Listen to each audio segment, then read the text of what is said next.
Last night I stayed at a Travel America truck stop in Phoenix, Arizona. Here is the view of my car in the parking lot. As always, I parked in a spot near the main building and underneath a parking lot light. The light and the busy area make it safe, and I am not bothered by the sights and sounds since my car has good soundproofing and blackout panels. I am finding that Travel America truck stops are the best for people in cars looking for overnight parking. Most love truck stops have signs warning that you will be towed if you park overnight.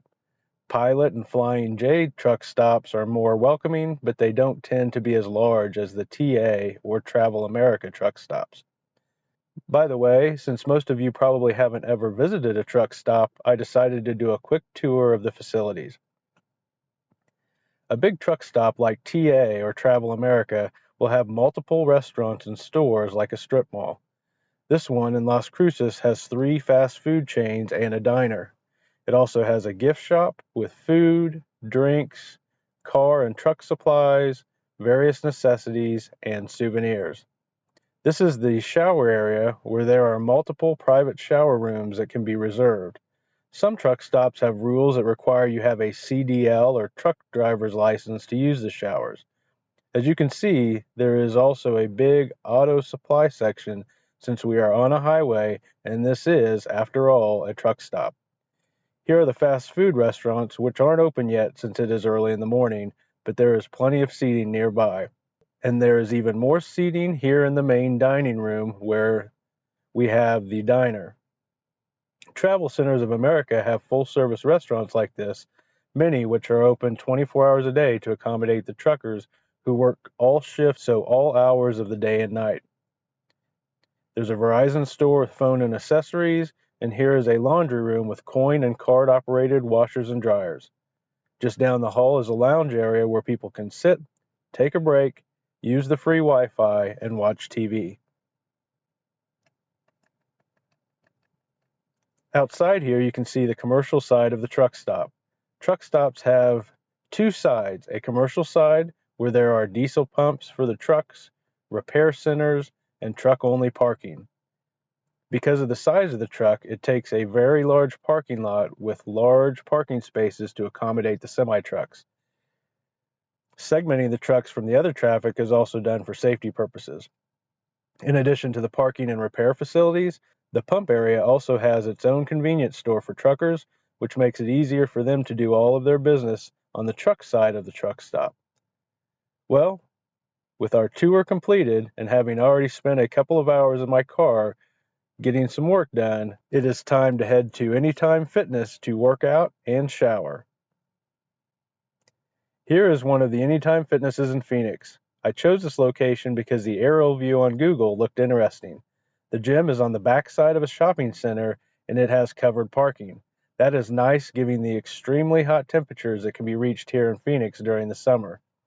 Since the parking is tucked behind the shopping center buildings, I may try this area for overnight parking and sleeping the next time that I visit Phoenix. After finishing my workout and showering, I realized I was almost out of clean clothes and it was time to do laundry. So I headed to a nearby laundromat. I chose the closest place that I could find on Google near the Anytime Fitness. This laundromat had plenty of washers and dryers, but they were card operated and didn't have a coin option. I carry quarters for laundry, but I decided I would just use my credit card this time. After loading 2 machines with my laundry, I found that my card didn't work. After tracking down someone that worked there, I found out that they have a system where you have to purchase a special card from the laundromat, load dollar bills onto the card using special machines that only accept bills and not coins, and then do laundry using their special card at prices that were not in even dollar amounts. So it seemed like the process was designed to cheat people out of their money, which I decided I wasn't going to help support. So I went back onto Google to look for another laundromat nearby. Unfortunately, the next place I tried, which was just down the road, looked like it had recently been destroyed by a fire. However, my third try was a success, and I found a laundromat that had plenty of machines, was very clean, and accepted quarters. The washers were not the large industrial size like the laundromat that I use in Palo Alto where I can get everything into one load. so it took 2 machines to handle all of my clothes in my sleeping bag. However, they did have the large dryers, so everything fit into one dryer.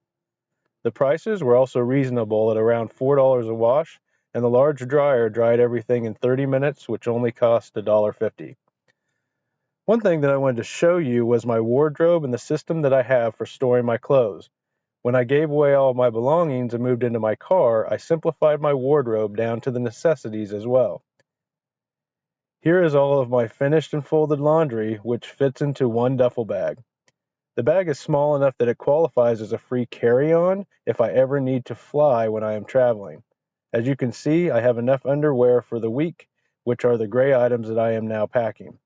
Next, I pack my socks, which I simply keep unfolded in a plastic bag.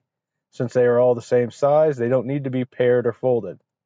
Here are my gray t-shirts, which are also all the same to keep things simple, cheap, and easy. I take time to pack everything nice and tight, rolling most of my shirts to keep them from wrinkling, and making sure that I can fit all of my clothes for the week into this one bag. Next are my shorts, which are also all the same, and then I have my undershirts. I have more undershirts and underwear because I go through one shirt and a pair of underwear a day, but I wear the t-shirt and a pair of shorts for 2 days unless I get something on them, since they are outerwear. That approach means that I can get by with about $100 in clothing that fits neatly into one small duffel bag. As I wear the clothes throughout the week, I put them into another canvas bag that I have in the back of my car for dirty clothing. That was the black bag that you saw when I was unloading and putting my clothes into the washer earlier. By the way, you may have noticed that bag says Public Radio Geek because it was a freebie that I got for donating to my public radio station years ago. Please make sure that you support your local public radio station. In one of the side pockets of my bag, I have small cotton towels which I use when I work out. In the other side pocket, I have a large microfiber towel which I use when I shower. I also have all of my hygiene supplies. I have a small weighing scale so I can make sure that I'm staying at a healthy weight, which unfortunately I'm not at right now because I need to lose about 20 pounds that I put on during COVID. The small plastic bag has the battery for the scale, which I keep out while I'm not using it so the pressure of the clothes doesn't constantly turn on the scale and run down the battery. I also have hygiene wipes, a bag with my toothbrush and toothpaste, my electric shaver and its charging cord, which I charge while I shower at Anytime Fitness, a pair of clippers to cut my hair once a week with the attachments, oil to oil the clippers so they stay in good working condition, and, like I said, I also have my gym towels in the other pocket for when I sweat during my daily hour of cardio on the elliptical machine. In the front pocket, I have a combination lock so I can lock my items in a locker while I work out. And I also have a loofah and a scrubbing pad, which are easier to use and dry out much more quickly than washcloths. I don't have to pack any soap because all of the Anytime Fitnesses have soap dispensers in their showers, and I don't need shampoo since I keep my hair shaved short. So that is how I keep all of my clothes and hygiene products in one simple duffel bag that I can easily store in my car and carry with me to the gym when I work out and shower in the mornings. Well, since this video has already reached a good length, I am going to stop here. Next, I am headed to Las Cruces, New Mexico and El Paso, Texas, where I will check out the border wall between Mexico and the U.S. That is where we are headed tomorrow, and I hope that you will continue to join me on this cross-country journey. Until next time, be safe and do good things, and I will see you in the next video.